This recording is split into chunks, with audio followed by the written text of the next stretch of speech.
AP Radio 105.7.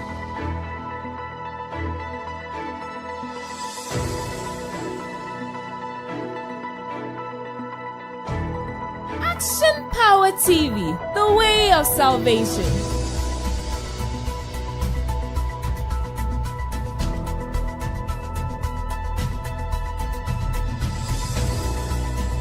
You're listening to AP Radio.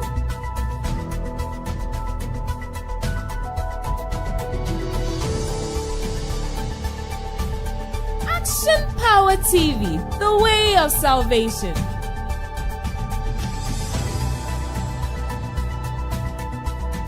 AP Radio 105.7.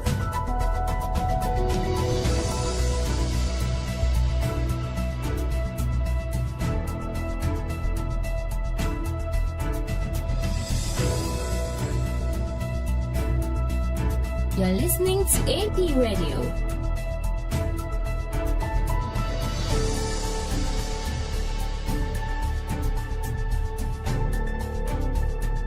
Action Power TV, the way of salvation.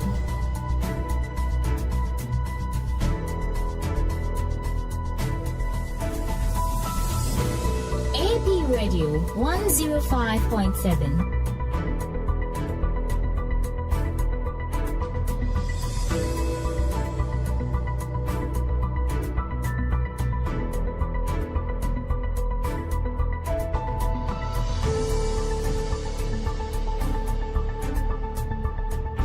You're listening to AP Radio.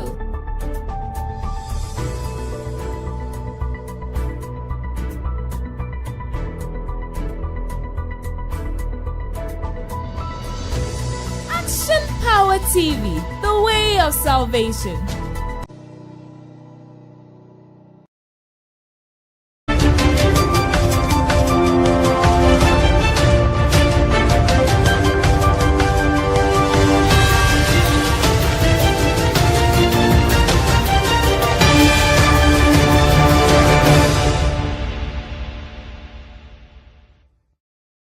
Mamunyina Mwadro Anyumbreba APTV and AP Radio 105.7 Kasafidie so Anyumbre ya pwapwa samhodwa no de asisi ya mayimoni ama hodwo so nyina na yede eba sobo se no sia bremo kasebo Anyumbre yi ensamwa eba de edi mu akotene bi eni Kane Omanyi First Lady Nana Konadu Agyemang Rollins amadebo enes watwa nananom ewo ensiedo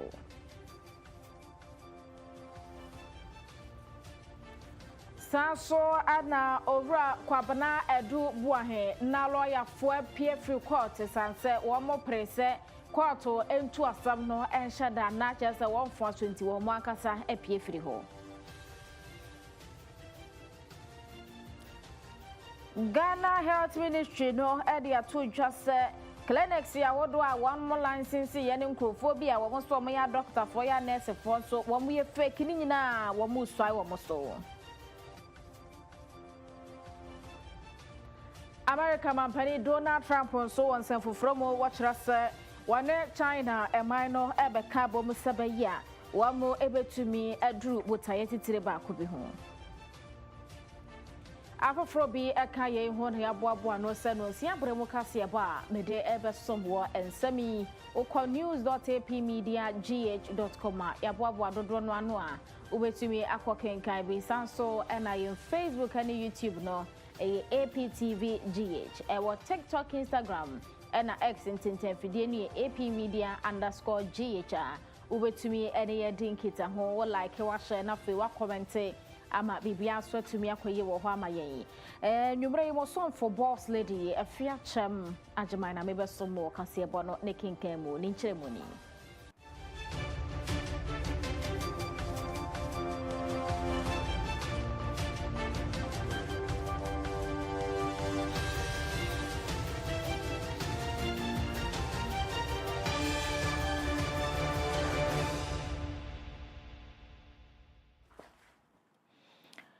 Kane First Lady Nana Konadu Agyemang Rollins wano na ye ho kani Edema Mampani dada wanya ne baby called Jerry John Rollins wo free bu 2020 no afei na ne hokani na nakuna Agyemang Rollins so every mo e wo 2025 ayewo mi amanepo enese enede ye ena ne ho mfa no wo mo fa no enkopie mo e wo Ridge Hospital one crime pumpuni mantam mu a wo mo de ne duru ye no anche bia mo sa ba amanese watwa nanom e wo ensiedo na mami ye first lady every June di kosi September ewo 1979 mu ansa na bomoto abakan ama December 1981 wababa ye first lady ede ababesi January 2001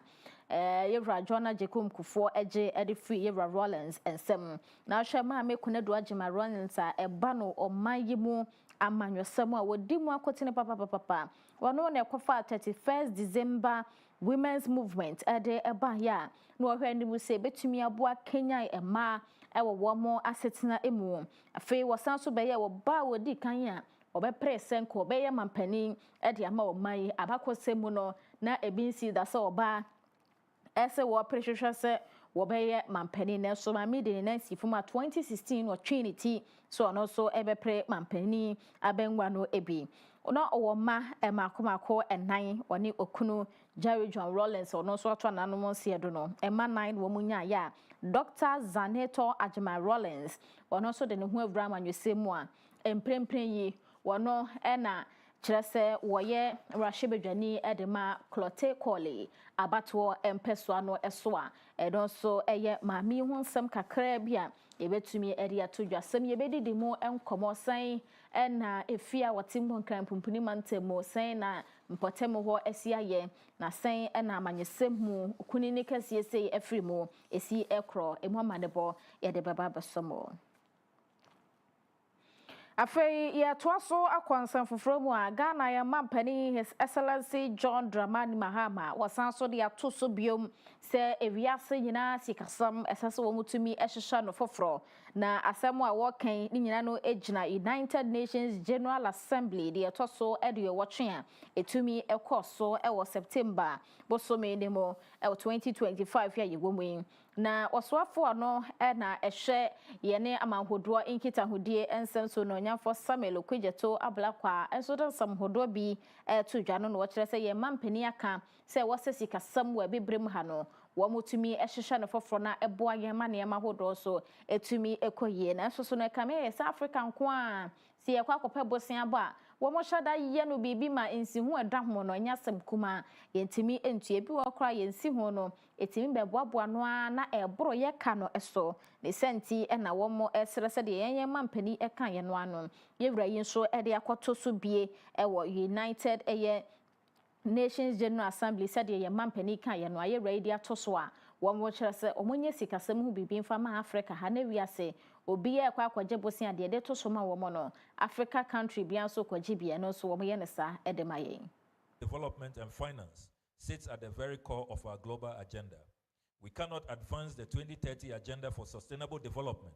or achieve the goals of the Paris Agreement without confronting the structural inequities embedded in the global financial system. Too many developing nations remain trapped in cycles of unsustainable debt, while the promise of fair access to capital and trade remains elusive. As President John Dramani Mahama rightly reminded the international community at the 80th session of the UN General Assembly, we demand not only a reform of the Security Council, but also a reset of the global financial architecture, which is currently rigged against Africa. This call echoes the collective demand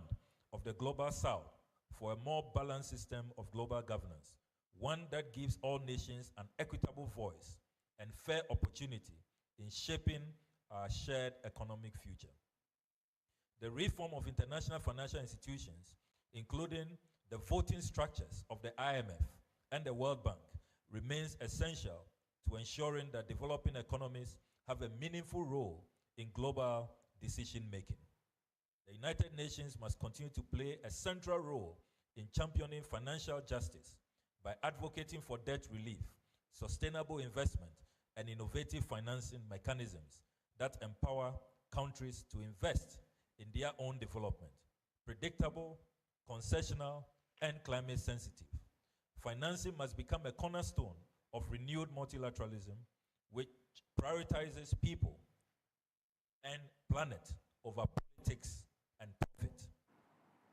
Ononyamfo Samuel Okudjato abala kwa wano na yeso afo hwe ne amanwodo enkita hodie ensem so.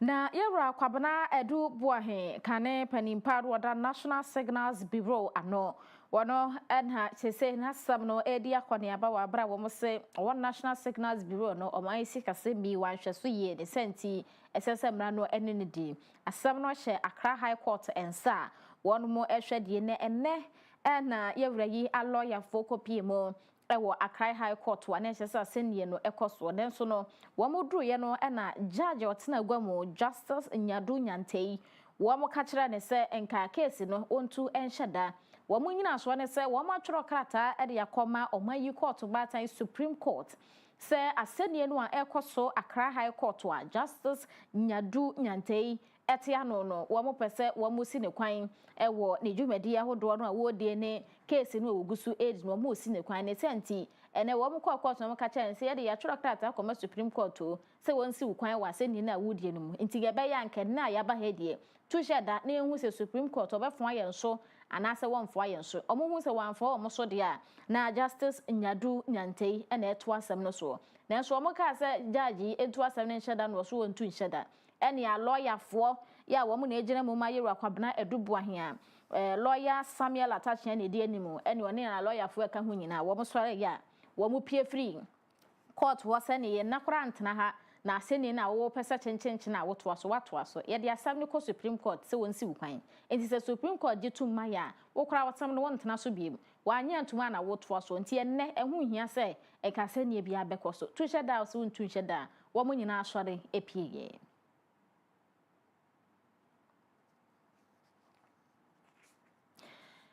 abusua ye ko nipa atena ye mo ensem.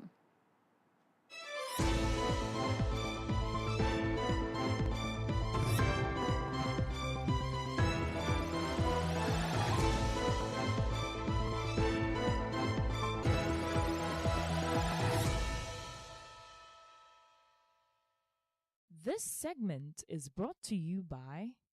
King's Home Studios. Yeah, to so wa hwa enwomasua ensanso no nyamfo har na Edrisu wakasa ediafa enwomasua ensam ho no wose ehu hia papa se ni manimi wo moma omohomene so na wo mosori etia edisuafo a ye beka ne se wo mo hedem tumi enkinkan entro na nsusuku dan wo motimu bie no wo mahu se wo ba no ebibrem ha yen ya ye wo atoye fam no a se wo yi mofra edu esi ho no emu nkron wo so wo ko school pa na eso so no wo ntumi nkinkan e na wo mo atiase abafra bu akwa na wadi mfie be edu no wo de ade beto ho a ontumi nkan otumi kan so kora no a ontumi nti ade kora no a wakan no ase e na ontumi kora nkan ne yi na no no wo kire sese wo ma mani anko ho a saa de ne be ha dwen pa ne nyina so ko ba eba besisi ewo Africa ha yen ya yewo atoye fam West Africa ha no esese mpanimfo ede sika ehye disua ho nsem wankankan ne wo mo a ewo primary no wo mo a eba class 1 class 2 3 4 no ewo so wo mo disua no mutumi miem sanse wundru be class 3 ne de na esese wutumi ekenkan wo kenkan so a wutumi etiase eno no wo kire se ewo fom abofra wanya mfinhia dru no wutumi kenkan 20 ase de wo se ha dwen pa ne senti ena wo se mpanimfo ehwe na omo mani ku ho se be betumi aboa ya disua ho ensem association, but there is a moral crisis with our education in Ghana. The state is not doing enough to adequately finance education, and there are gaps at all levels of education, from basic through secondary, junior high school to higher education, and we need to invest more to expand infrastructure, improve learning and teaching aids and its resources made available. And as I indicated the last time, in the last few months, I've come under major criticism as minister that what are you doing about school placement? What can I do when I don't have resources to fix it? It makes it very difficult. You need resources to expand infrastructure.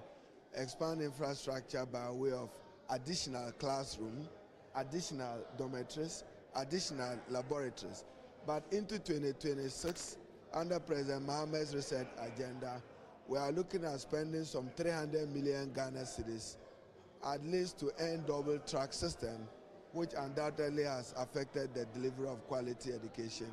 I intend to work to convert 10 category C schools to B, 10 category B schools to A, and expand infrastructure and quality improvement in category A school. Ononya for Haruna Idrisu and Eswafa Washa Yewumasia and some Eswo. Underground Mining Alliance UMA and Agyemang friend Ropic Limited Akabomo and my waha for Mantamanum Kenya say Asutifi North Abaya Sabiane Wohono woman trust Babia and Crofroben and Tiafano womu baby at Yamawomo Nasika womudi shemo a sum $55,000 womode bashe SEC and kama na womu bodwa kakra ema him for woho any Asutifi North Mensin Assembly Bedra 4B ene adwumayefo a womo apomden asoye emmabuno enkabomu kwa hodo pino a ene womu kopie mu e wadwumade no ase a UMA4 kire se hu hia papa se womutumi eboama baabi te se ahadehwa ho nsam etumi ekonanim na fei oman no etumi etumpon na odipa wono ene hwe information technology so Edema UMA Ekono Eyora Joseph Adomako Jr. Wano ene kire se baabi ankrofo bi befa no mo de bekwaya asabia ho enni ho ntino emmoa ema ya rehwe ne ya resa ho nsam entumi enkoye na aduru sutobre mu kra de na sei ne senti ene wo mu do mani atofo hu sese wo mutumi eye walkway ede ema wo mo na eboa ema ya resabia ho nso so ehwa akwane ebedie etumi yefo ema wo mo like issues bebre na nia eto ya koma so ne the walkway I wa here because we oyarea na say o say omode ne ko the other building at a cheni insu aya esoto ewo ahase ntino ema omuntimi emfa sa nipa kro ne nko and sene be a omo ye adwuma wa ha ne omo ba ha se omo be hwe omo ho omo safety ntino and I was say this project ema omo sene be a se omo de omo ba omo betimi enya kwan paso afa insu anansa ateche enye omo ho simple say obida like a wheelchair so na say omo de no the other building omo betimi e de na fa that project na e ba be na aye smooth na omo etimi de na ko the next building. Ora Joseph Adomako Arthur wono na ehwe ensantwere samso edema UMA Ekono na fei panimpa wada aresafo no ano ewo ho Dr. Obed Benyi Mensa ekire wo mani so edema Underground Mining Alliance se wo mutumi ba ye behwe se baabi ehia pa ene bia ye ayede wo bi befiri beko baabi ankrofo bi betumi afa ewo ayasabia ho na bi ni ho a waya wanjwe so bebo wo mo se ebema ayarehwefo no ewo ho no wo mo adwuma no ayefo e de ama wo mama wo mo abiaje wo mo ho ayarehwe nso so no eno so ayefo e de ama wo mo we project ya baba so ewo hospital hey e yade hu hia ye pa esan se if it is a ye hospital ina ye see dan ye hu ne se ye ni sa ho kwe ya connected various department ewo hospital eno nti se ebia obi eho mfa no waba ebehia se ye de no ebeto hu che mu ne move no from one department e de akọ the other aya na den ma ye se betumi ayesa empo se equipment bi ho ma wo se ye move sometimes or see you move oxygen cylinders or see you move equipment be if you one department to call the other e man ye den. Dr. Obed Benyi Mensa wono ene ye doctor pani e wasutifi mensi ni mu abaya sabia ewo ho Ghana Ministry of Health no eso mo de nhyehyeye egu akwamu ene wapa ho entoma se asabia bia enkuma wo se ya kase clinics na ya na dos won se wamo enyi to mikrata ebe mo kwan so mo beye dwuma na enso so no na wo ma hyase eye dwuma e wo man mo na wo ma sa fafa nkrofo bia wo so wo ya adokotafo wo ya nursefo so wo nte da adokotafo school wo nko obi na nursefo school so wo nko obi e wo bo mo safo hene e wo sa dwuma no emo na wo sese de wo do mo na esifom eno na wo pa ho ntome so wo be hyase no ma hwehwe clinics ya hodo ne nkofo bi wo so wo hwe ani nko a wo hwe aso nko bi wo se dompe nko a ene ye hwe na so so na won ko ho school bia wono a ene nenam na feature bi timi bi betare wo bi na so ne nyina no wo so wo be hwa saa ne ma no na wo mo ayi afiro sanse ba no yapobode ho nsem de a yentumi entoto na sekora Medical and Dental Council MDC no woman National Health Insurance Authority NHIA and akabomwa woman say dwumadie ehwehwe so na 2026 mu no woman ba hwese wo betumi ayi saa ne ma nyina afiro no woman so din ese ayahwefo adokotafo nursefo no eho bebanyam. And I will commend some of the agencies who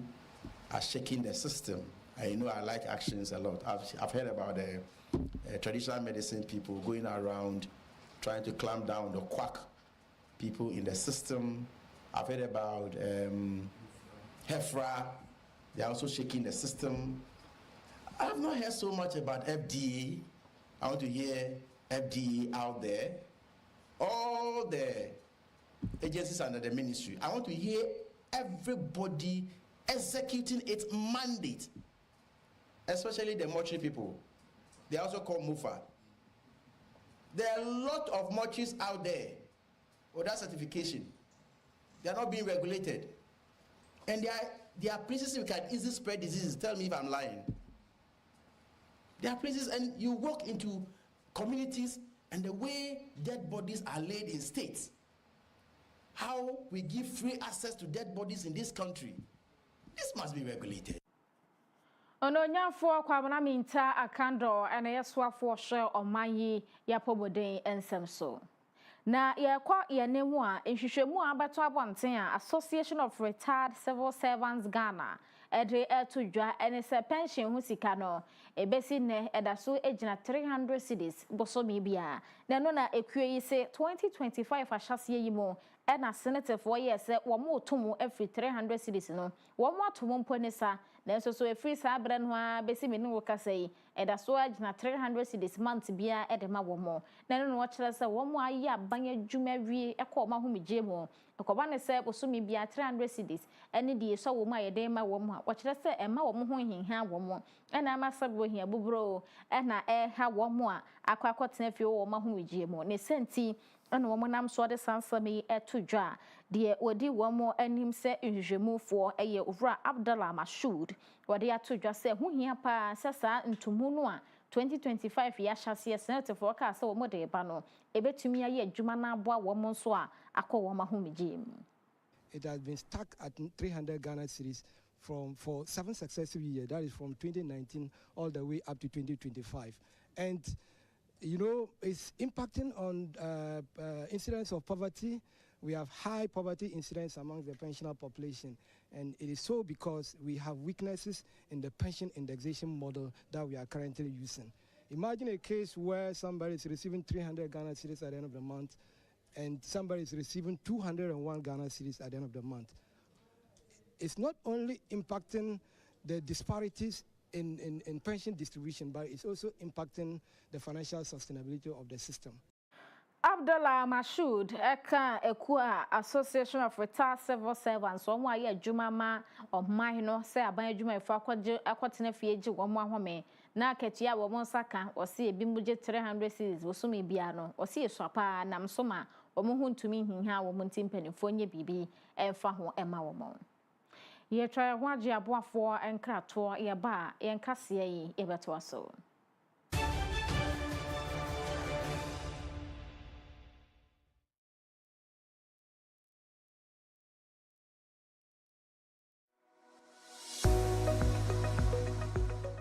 Dr. Kukudazi has written a very informative book called How Demons Operate. This revelational piece exposes all the deep secrets about demons to set you free from their evil clutches. You can purchase the book online on Amazon.com and Bol.com, or also grab a copy from Continental Supermarket at Ayediase or the Kyem Shell Shop in Kumasi. You can also call us on 050-644-9797 for your copy. Get a copy right away.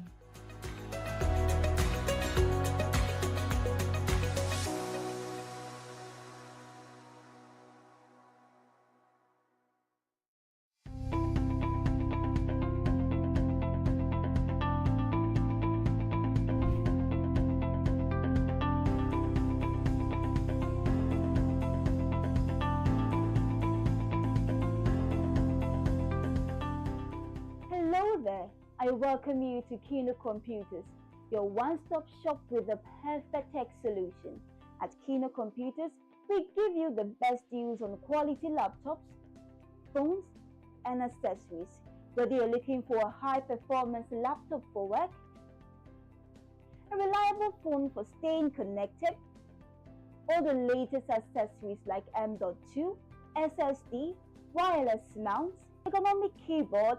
and USB adapters to boost your productivity, we've got you covered. We also provide expert repair services as well as nationwide delivery on all our products. Visit us at Adum on the ground floor of the Abanaba Plaza near the Relish Health Shop for unbeatable prices and exceptional service. For more information, call us on 0248 137672. 0248 137672. Kino Computers, beyond your expectations.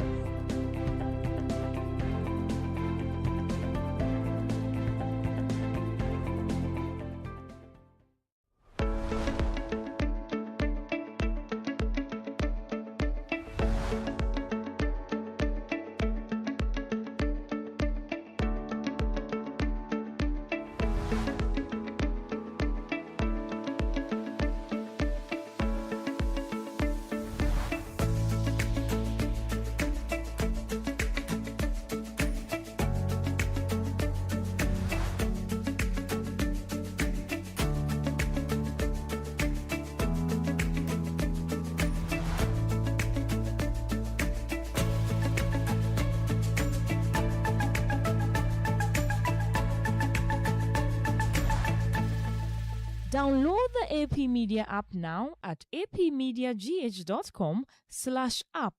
It is currently available for Android devices. Coming soon to Play Store and App Store. For desktops, UPS, toners, and printers galore,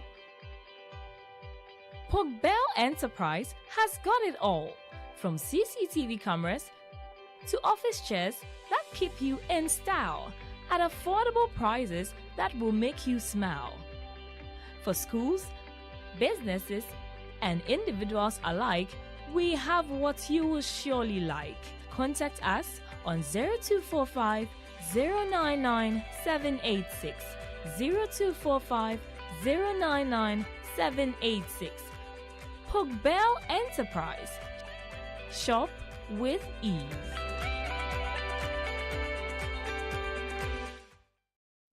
Introducing the Smiling Shark Outdoor Solar Camping Light.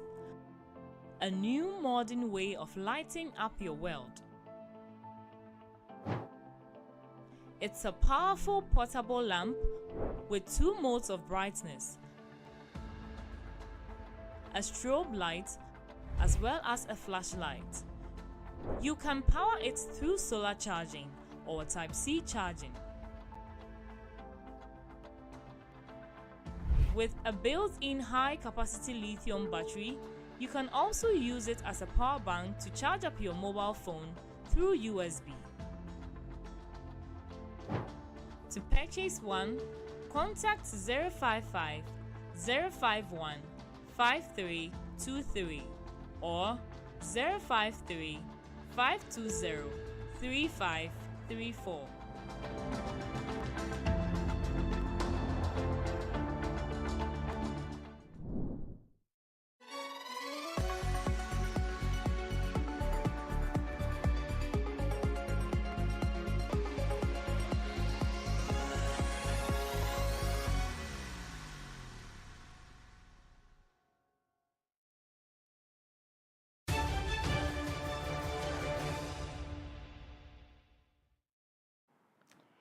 AP TV, AP Radio 105.7, and you run on Sia Cassiabo, and Uguso, Eshena, Utie, Ewa, and Fidian Sodo, a trial, Quaja, Wafo, and Krato, Yaba, Yabo, Raja Diemo, and Sim.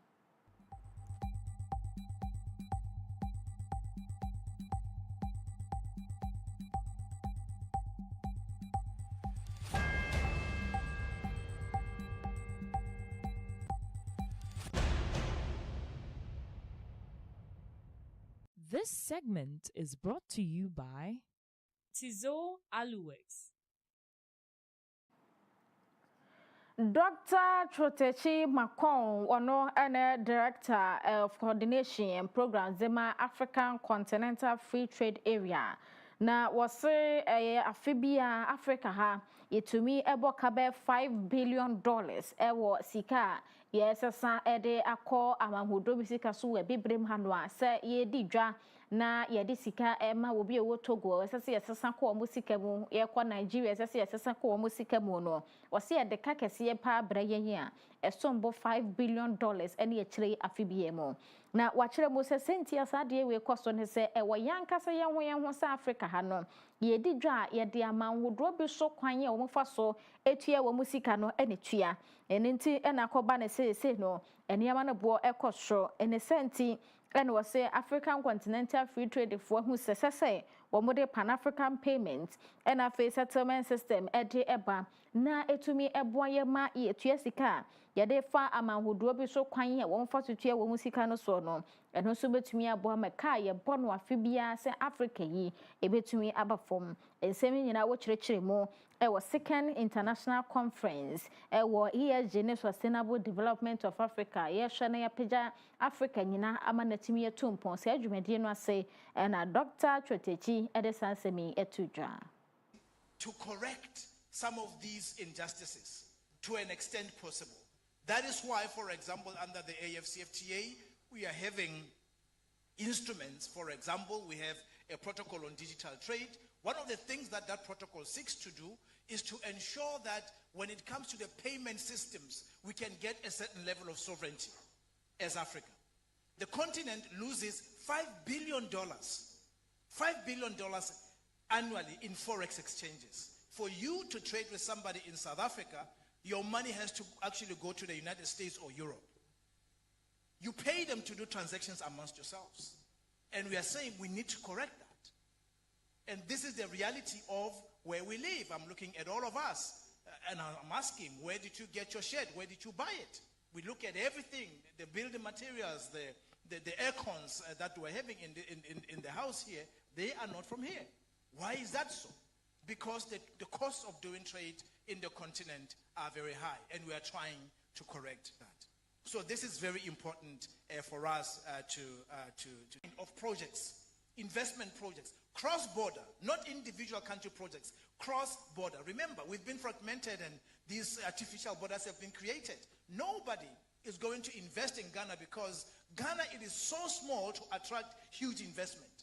But if you put Nigeria together, Togo together, and you create one single market, which is what we're doing in the AFCFTA, you increase the potential and the possibility for investments to be made in the continent. Otherwise, individually, no single African country can advance. It doesn't matter what we have in our national vision 2020, vision 30, all of those things. The markets are very small to justify huge investments. For the investments that we require, we need to make sure that we pull together as countries. Dr. Trotechi Makon wano ene desasem wenyina tudwa se bibrem ha no Africa sese ye de na isi fom sase ye betu esika bia ma ye ho a gese ne ekwan ye defa so na ya international pay nti wo sika na bekwa akodi Europe baabi bekwa akodi US baabi ansa na baabi a wotu esika na ko bibrem ha no atimi asa akodi ho a wo kire se ha adwen ko faka kase gese etua wo muka no mu matua ye sika ma ye wabra ye nyina so Africa ha na ye wo sese opanyifo ye bibi e de efa ho ye ko amanhodo so ensem.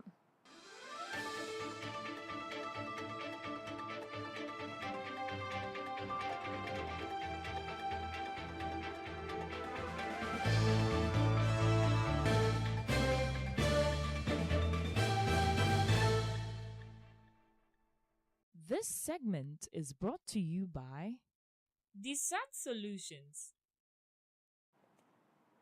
2025 free bosomia na April ni mo ho na America mampani Donald Trump de atosomie no na fe no wasa so abedi US man no eso na wobeto tariffs mu na enya sem kuma wo kire se wode eniema firi wo man so e de ba wo man ne mu a na sika wo de ato so no enya sem kuma China for de a wo nya ye ne so papa enam so mekoba isa se nchenyiwa hwe bia beda China ene US man no dwade ensem ebo na fe China for se bibia wo ho ne ye no US for so se wo so ye ne pa na akwakoye nsem bia be ye huyo na saa ensem ye beda US ene China ntam no na America mampani Donald Trump say wone China mampani Xi Jinping ebehia na wo mo hwem edie nase no oso wo gidie se wo mo betumi akwa adwen kromo na wo mo nyina atumi asi wo mo adwen e wa ade ba koso nhyiam die ne bekoso e wo South Korea na America mampani Donald Trump ka kire yense wo mo tumi si gina na bibia koyi ade hu ni se ye nkyinwa hweda US and China fo wo mo dwadie ensemo no ano bebrase. I think we'll make a deal. U.S. President Donald Trump said on Wednesday he expected to reach agreements with Chinese President Xi Jinping when they meet in South Korea next week. We'll make a deal on, I think, everything. I think we're going to make a deal on soybeans and the farmers. I think we're going to make a deal on maybe even nuclear. Trump has sent mixed signals on the Xi meeting in recent days. Despite telling reporters just a day earlier that it might not happen, Trump sounded more optimistic on Wednesday. Trump said he planned to discuss China's purchases of Russian oil and how to stop Russia's war in Ukraine. He added he believed that Xi had shifted his thinking on the war and would be receptive to a discussion about ending the conflict. He would now like to, I'm not sure that he did at the beginning, he would now like to see that war end. Trade tensions between the U.S. and China, the world's two biggest economies, flared in recent weeks after months of relative calm. Trump imposed additional duties of 100% on China that are due to take effect on November 1st, after China announced export controls on nearly all rare earths. The U.S. president on Wednesday downplayed the importance of China's rare earths curbs, describing tariffs as a, quote, more powerful issue. Meanwhile, officials in Washington prepared to hit Beijing with fresh measures if no deals are reached. Reuters reported that the Trump administration, in retaliation against Beijing's latest round of rare earth export restrictions, is considering a plan to curb a wide range of software-powered exports to China, from laptops to jet engines. That would make good on Trump's threat earlier this month to bar critical software exports to China. A spokesperson for the Chinese embassy did not comment on the specific U.S. measures under consideration, but said China would, quote, take resolute measures to protect its legitimate rights and interests if the U.S. proceeds down what it views as a wrong path. China mampani and the American mampani wamu share or South Korea no ma hwese wawo to me edin kita homa kuta odie ne mo no asumdwe betumi abafa ne dwade nsemo na ye the tariffs kese ato we so ne ade no mo hwa ne musani nyina betumi afiri ho American mampani Donald Trump and say wo hwa ne musenhye budie no ebetumi aso abapa ye jina sansebe so na anwumre no nsia kase ye de ne nyina esi ensamo amede ba ye yaboabo dodo no ano ewo news.apmediagh.com ubetumi akokenkan bi sanso na akọ Facebook and YouTube eye APTVGH ubetumi afollow yen wa subscribe na fei wedding kita ho kakra wo yen page no eso TikTok, Instagram na X ntenten fidie no so ye APmedia_GH ubetumi ene edin kita ho dodo no a yen app no so ho AP Media app no www.apmediagh.com/app ubetumi akotwe app ni bi Android users for ene betumi atwe nanimani wo mo aka no ye hyehye ne kamade abremo wo app yi so no ubetumi anya ye online news ni bi ubetumi atie radio no na afei so ahwe TV no wo app no so ntibia bia wonam bia app ne ka wo ho a woni na ye nkonko a anwumre mo so for boss lady Afia Kyem Agyemang na mebeso mu okase ebo no ne kenkan mu ena ya wo ne senti no so Dr. Kukudazi Efrem Nencheche on the other side eba TV so afei radio no so sanso na no wotwe mama ne hunu dwumadie eno so radio no nko a 105.7 nti fisabre ye kwedi ene yentna we TV no so ene radio no so na dwumadie a hyehye ne kama wosa etumi akabi madam ase amamomo ene hwe ene tie